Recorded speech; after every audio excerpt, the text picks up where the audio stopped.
Well, Barack Obama is an ideologue. He comes out of a left that has been trying to get power in this country for half a century. And this is their best chance to do it. And the army he's speaking of is only one of many armies. When he appoints an avowed communist, a guy who was arrested in a race riot against... Hang on just a second, because I want to make sure. Yeah. They're not throwing around the word communist. Your parents were communists. This guy right? says he's a communist. Yeah, I know that. But just so so people who don't know, your parents were communists? Yeah, my parents were card-carrying communists. Card-carrying communists. You were a 1960s radical. That's you right. were you were cut from this cloth. I was cut from a movement, the 1960s movement of radicals, which is now running the show, was begun by children of communists. They were all children of communists to revive the communist movement. All right. So, as a former communist and a guy raised by communists, not only has he said it, but what gives you the, what are the earmarks of not just a communist, a radical communist like Van Jones? You can't call yourself a communist 3 years after the Berlin Wall fell and not understand what went on in communism and not support it. That is, for the left sees everything that the left does that's a crime. They say the capitalists did it. The devil made me do it. This is the way, you know, like with Fidel Castro, he has bankrupted his country, he's a lunatic, but what they do is they blame it on the United States. So when I see a guy who calls himself a communist, who has organized a revolutionary movement, it's called Storm, to organize a revolutionary movement, and writes books in which white people and corporations are pure evil. This was paradise America before white people came and ruined it. I know in my gut, because I was there, what's going on. These people want to destroy the system that we live under and create their fantasy. Yeah. I mean, I've never seen anything like it. We have an actual communist. We have people who want to put stimulants in drinking water. We have a socialist whose name now has been removed. We have czars with gathering power. We have the AFL-CIO now as the head of the head of the Fed in New York. We have SEIU using their muscles. We have activists like Acorn actually having an audience with the president. You got no Tea Party people could meet with the president. And yet, people in America still want to give people the benefit of the doubt and say, it's a mistake. It's the great thing about this country. Everybody gets a second and a third chance, but it's becoming increasingly dangerous with these people. You have to take them at their word. What we're seeing here is what I have called, I wrote a book about it called The Shadow Party, which has been put together by George Soros. So you get billionaires, you get unions, radical unions. The head of the SEIU is an old SDS radical with a Leninist perspective. And you get street radicals. And Soros put them together in a coalition. And you see it embodied in a Van Jones, a street radical who graduated from Yale Law School and who's a protege of the Center for American Progress, which is run by Clinton's former Chief of Staff, John Podesta. That alliance was put together about 5 years ago. And what you are seeing unfold now are the plans that Soros laid for the 2004 election. He was defeated then. Bush unexpectedly won. Tell me, David, you know, when you hear, it sounds crazy. And it's almost like these things are ghosts. You know, it's like you're chasing ghosts. Well, okay, so he was in Storm, big deal, that's over. Now he's in the Apollo Alliance. There's a lot of credible people there, credible businesses. Yeah. The Center for American Progress. I mean, it's John Podesta. He's worked at the White House. The Apollo Alliance is a broad coalition to advance very radical agendas, and it includes very respectable businessmen, powers in the Democratic Party, but its muscle is unions and radicals.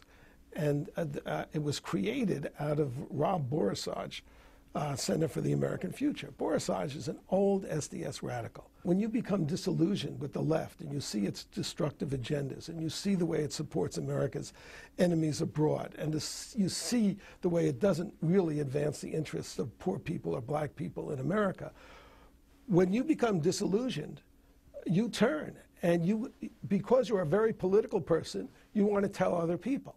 And that's been my career and other people like me. But it's not Van Jones' career, and it's not Rob Borisage's. They buy the agenda still. They are still seeking to overthrow this system and to create a socialist future. You think the President of the United States, Barack Obama, has that agenda? Absolutely. I have no doubt about it. You have to see where he came from. First of all, he was an operative for Acorn.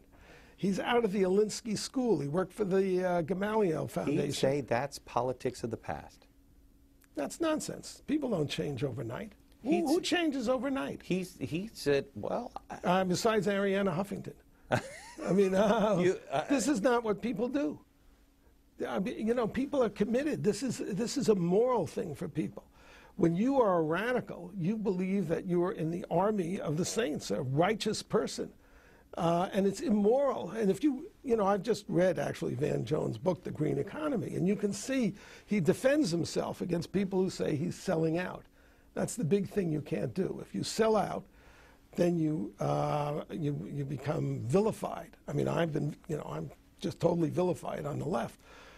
So everybody in the left understands. I don't want to be a sellout. It's actually something I said to myself when I was young. So you could always tell when a radical has changed because they tell you they're changed and they understand what's wrong with the left.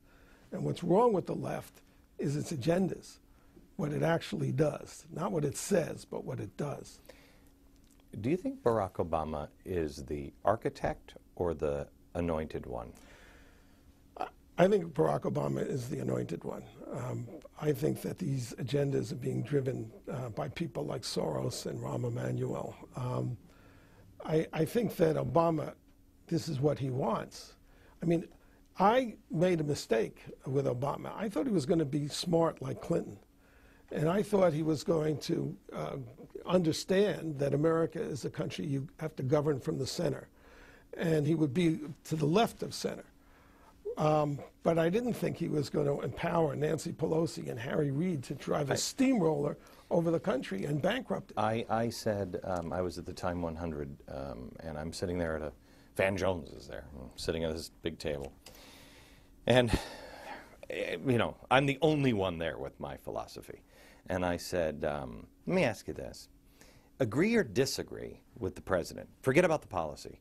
Has anybody stopped to think what America looks like at the end of 4 years with just the changes that have been proposed and put into place right now? Has anybody done that? The silence was deafening. It's all instrumental. That is, when you're a radical, what you are thinking of is power. It's about power. You adopt this position, you take up that issue, but it's all to advance the power. They never think about what it's going to look like or how to put it together. I can tell you, a radical never spends 5 seconds on thinking what makes a society work. That's not the way they work. They want to know what they can get away with to advance this big agenda, which is you get power and you change everything. We are 5 days away from fundamentally transforming the United States of America. That's the way they think. You said that it's becoming increasingly dangerous to ignore this. Why? Well, I've watched the growth of the left, for 40 or 50 years. And this present sort of movement of the left started in 1972 with McGovern. There used to be a Communist Party, and that Communist Party imploded, and it supported a monstrous regime. Most of the people who created this new left, this, we'll call it the Alinsky left, after its guru, Saul Alinsky, supported the communists. They supported the communists. They still think that America should have pulled out of Vietnam and let 2.5 million people be slaughtered. but I have never seen it so powerful. It has never controlled a major party.